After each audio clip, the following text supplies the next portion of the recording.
Hi, and welcome to the difference between teaching classically and teaching myofascially. As an anatomy expert with over 15 years of anatomy study, it is clear that the body does not work the way we were often taught in our original teacher trainings or the ways that the classical yoga teachers used to teach, mostly kids. That is the linear way, we've all seen it, getting up into the pose as quickly as possible with very little instruction and with straight limbs as quickly as you can as well. We can think of a sun salutation where you inhale and reach up with long arms and exhale over long legs and fold.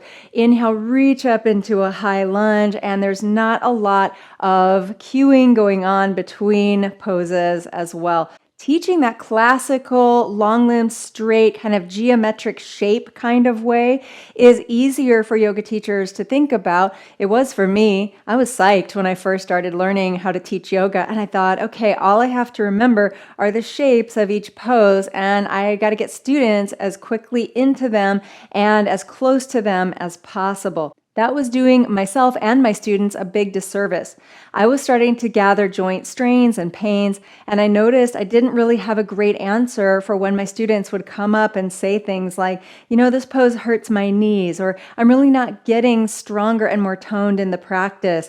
My low back hurts, my SI joint hurts because of this. And I would just say the general thing we say, well, just keep practicing. Well, that's not really the case. Your body is not built to move in those really linear ways. What that will do for you is strain at smaller joint areas, but you'll be using less muscles. So you're using less muscles across fewer joint areas, and that causes a lot more strain at the joint, SI joint, low back, hip joints, knees, and a lot more. In fact, your body is built in meridians, or lines that are holistic and communicate all along the line. For example, your jaw can be tight, but it might be because something along the rest of your front body, myofascial meridian, say hi to Bowie, which is a line of muscles that goes all down your front body, including the quadriceps. So if your jaw is tight, it could be because your quads are actually tight and it's pulling at the top of the line. Once we learned in anatomy studies that the body is built in these anatomy meridians or lines, it becomes much easier to understand why flapping around with the arms or reaching up through that low back doesn't work as well. In fact, it can make you have less benefits for every single pose and every single practice you do. Your students will feel that, and if you can shift to a more holistic, full body activation, deep core muscle meridian supported practice, your students will come back to you for more. It feels really empowering, a lot less joint strain, much stronger, and you'll get into the same poses you teach now. You are just going to get there a different way. Are you ready for the myofascial transition cueing revolution? I hope so. I am too. Let's get to it. Meet me on the mat. Now you can do the practice with me if you want, or you can just grab a journal, take notes, do your thing.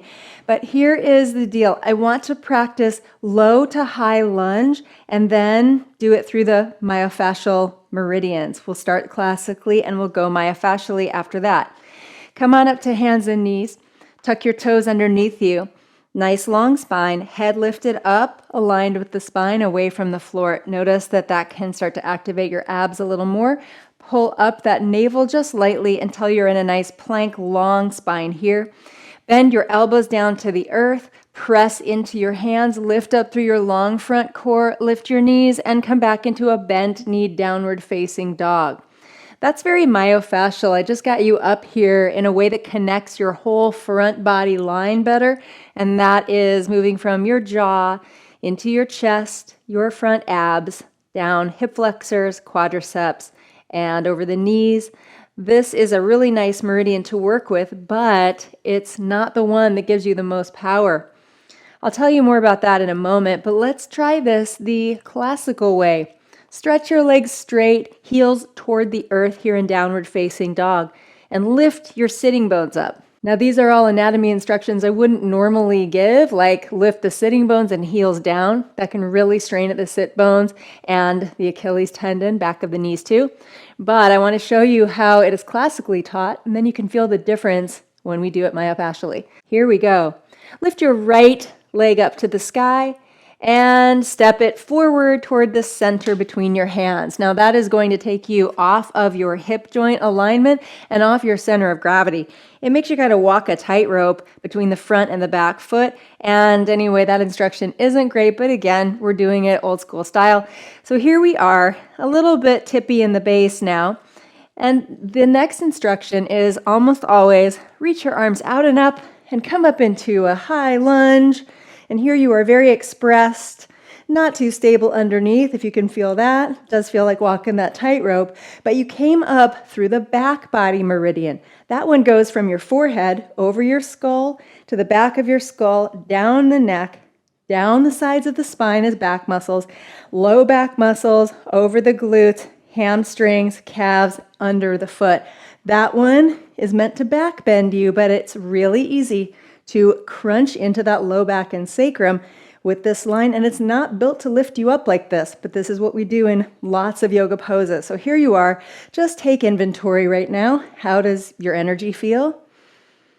Your shoulders, low back, left hip crease area, front leg, and just your general weightiness on the earth, your sense of balance. Do you feel very aware of your core here? What's going on? Oh, and then we can express it even more. Stretch back through the heel, reach up to the sky. Notice your low back and SI joint right now. How's it going? And let's get out of this. Come on back down and step back, downward facing dog. Plant your knees down to the earth. Take a moment here, circle, stretch out your arms and wrists, and just give yourself a little moment of chill and reconnection with your breath. What I'm going to teach you through next is the most important myofascial meridian you can ever learn about. It is called the deep core line or the deep front line. And the deep core line is the one that is built to help support your skeleton from the deepest within, to lift and decompress your joints instead of compress them like some of the other lines can do. And it is going to give you pelvic and spinal core stability way better than firing the abs overly or drawing the navel back, all of which can press out that low back curve and compress the front body. We don't need to gain core strength by compressing the front body and pressing the back body too open, or by coming up through that superficial back line, it's called, and compressing the low back right away and then blasting open the front body and chest. Neither of those are your true core power. Your deep core muscle meridian goes from the soles of your feet up behind your shin bones, comes out as the back of your knees, and the inner thigh muscles. They roll up the front of the hip creases as the psoas, big spinal and hip core flexor muscles that also help stabilize your spine. And the psoas is the only muscle that is here to bridge your legs to your pelvis and to your spine. Nothing else flows from the lower body to the upper body like the psoas can. We really want to get into the psoas muscle as that meridian that helps to flow you into your deep core strength. So you go up inner thighs, psoas, which comes up over your hips in the front, then dives back behind your abdominal muscles and organs to spin and spiral up the sides of your low back spine deep within. Helps you do a lot of movement, but can really lift you up and keep you high and core connected during your practice.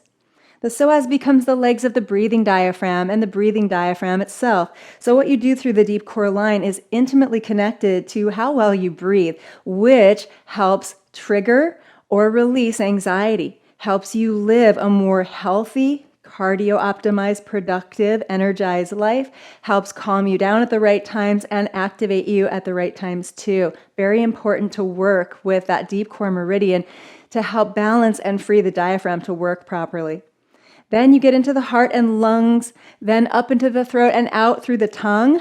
So the tongue is the top of your deep core line. That's why I like to do a little fierce lioness pose sometimes to really energize that whole line from bottom to top. You've got deep core lines through your fingers, palms, as well up through your arms, but they don't connect quite as well. You really got to use that primary deep core line in order to move your poses more efficiently. Anyway, enough talk about that. Let's just try it out and see how it goes. Note that I will be giving you certain cues that are in order that I have a method for. So look below this video if you want to do the whole training on the 7 core cues. But basically, let's move together. We'll feel it. Come back up to hands and knees. If you've been sitting with me, then stretch out through your heel. Deep breath in. Sigh it out through your mouth and get that parasympathetic, nice calming response with that audible exhale. Switch sides. Inhale, breathe through the stretch. Exhale out through your mouth. Just hear that sound. Relax any excess tension. Come back to center, tuck your toes underneath you, bend your elbows back, and hug your elbows in a little so your forearms are about parallel to one another. Give yourself a little rolly through the shoulders until they are neutral and wide like you're standing in mountain pose.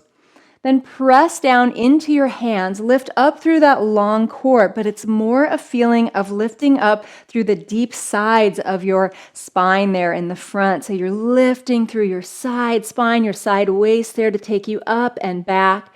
Belly is soft on the inhale. Can activate a little bit more inward and upward on your exhale. Bent knees here, but lifted heels. That helps to activate the arches of your deep core line. Zip up through your inner thighs without lifting the sitting bones upward. Just a feeling of drawing your inner thighs up and then slightly wide out through the sitting bones. Just a natural pelvis. Take a deep breath in. Exhale it out. Bend everything a little more. Get closer to the earth here and bounce. Knees bounce. Elbows hug in a little bit. Forearms about parallel. Press your hands down and your feet down as you lift your belly to lift up the right leg to the sky.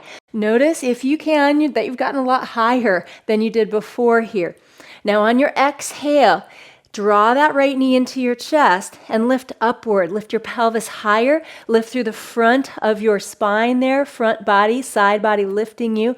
One more inhale here. Lift as high as you can. And on your exhale, step your right foot wide behind your right wrist or behind the block if you've got blocks like me to elevate.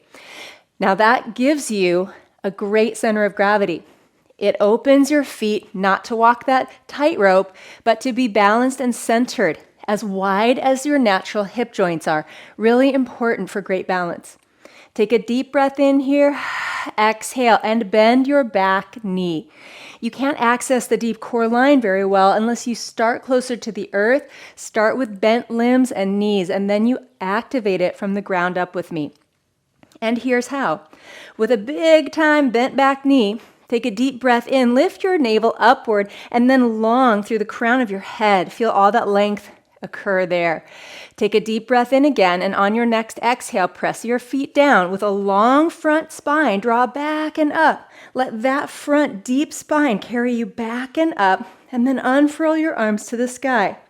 Now notice your pelvis is way more stacked. Shouldn't be feeling that low back compression, maybe a little more core connected. But let's exhale, bring fists of fire down, bend your back knee more, and sweep that low belly inward and upward even more. Keep your natural low back curve in as well, and then re-express your arms to the sky. Carve your pinky fingers in towards one another a little bit more to widen your shoulders. And then if everything feels pretty good, gently stretch out through your back heel, but not so much you tip the pelvis forward again. Just play against that front low belly and top front pelvis, sweeping in and up. Take a nice deep breath in. Shine it out in all directions on your exhale. One more breath here. This time tongue out. Fierce lioness. Before you exit the pose, take a quick inventory through the pose now. How do your shoulders feel? The body as a whole. Is your core more connected and balanced? How's the low back? If you're feeling compression there, bend the back knee again. Sweep that low belly in and up more. Sweep the low back in and up more. Keep that length and then re-express. How is the challenge of this pose? Should be a little more challenging because you're using a lot more muscles now. Take a deep breath in. Exhale, plant your hands down, lift the knee up into your chest and place it back into your downward facing dog. Let's do it on the other side. Bend your knees here, bend your elbows, take a deep breath in. Press your hands down, lift your belly, lift that left leg to the sky. And on your exhale, you can bend everything again, get close to the earth, sweep your left knee in, lift up, up, up, pelvis and chest, and step your left foot wide to the left hand, wrist or block there. Lift your belly, wave your spine long, big, nice wave. Bend the back knee. On your next exhale, press your feet down, unhinge from those hip creases. Long front spine draws you in and up, up, up into the pose. Unroll those arms to the sky and shine out. Front belly sweeps in and up. Low back sweeps in and up, and stretch longer through the back heel. Take an inhale, carve your pinky fingers inward as your shoulders widen, and enjoy this position that you came up into through your deep core line. Core strength, empowerment, that's your birthright. And we got there from the inside up. Take a deep breath in. Exhale, plant your hands down. Press into the blocks. Lift your long, deep front spine. Lift that left knee up to the chest there and step it on back, downward facing dog. Deep breath in with me here. Tongue out, fierce lioness. Express yourself through that deep core line. Now just for kicks, kind of literally, let's try that classically on the left side just one more time. Inhale, lift your left heel high. Feel the difference. Exhale, step that left foot forward to center. Inhale, reach the arms forward and up. Feel that low back. Feel the pose, shoulders, back hip crease. And exhale, plant the hands down. Come on back, downward facing dog. I used to teach like that all the time, and now I just don't want to do it anymore. Bend your knees to the earth. Child's pose. Walk your hands over to the right and breathe a little bit through that deep left side of your spine. Your ribs and abs, low back releases here on every exhale. Getting into the psoas now. Nice to help release that area out, so your pelvis and spine can move better. You breathe more fully. Walk your hands over to the left. Inhale here, long wave through your spine, and exhale, fold it down, breathe. And hear your audible exhales help you to release and melt more tension from the outer body. When you use it too much, it builds up tension and you can't access that inner body as well. That's why we practice doing things differently here. Come back to center, walk your hands back up, walk your hands back behind you, hips onto your waist or fingertips back behind you, and open your chest. Nice deep breath in, exhale it out completely. Bring your hands to center and just seek inside, get reacquainted with that deep core body of yours. Thank you for joining me for this tutorial on how it feels to switch from that classical, more linear style into the way your body is built. These holistic meridians should feel lighter and more free, but also stronger and more grounded and centered at the same time.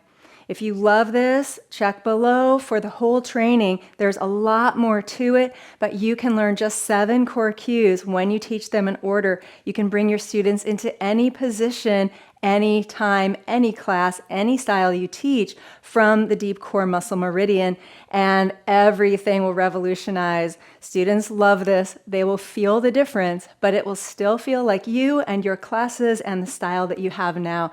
Just a little bit more invigorating, centered, and free. I hope you enjoyed this with me today. Take this into your classes, your home practice, feel around, experience it. And if you want to dive deeper with me, I hope to see you in the training too. Thank you and enjoy that core empowerment today.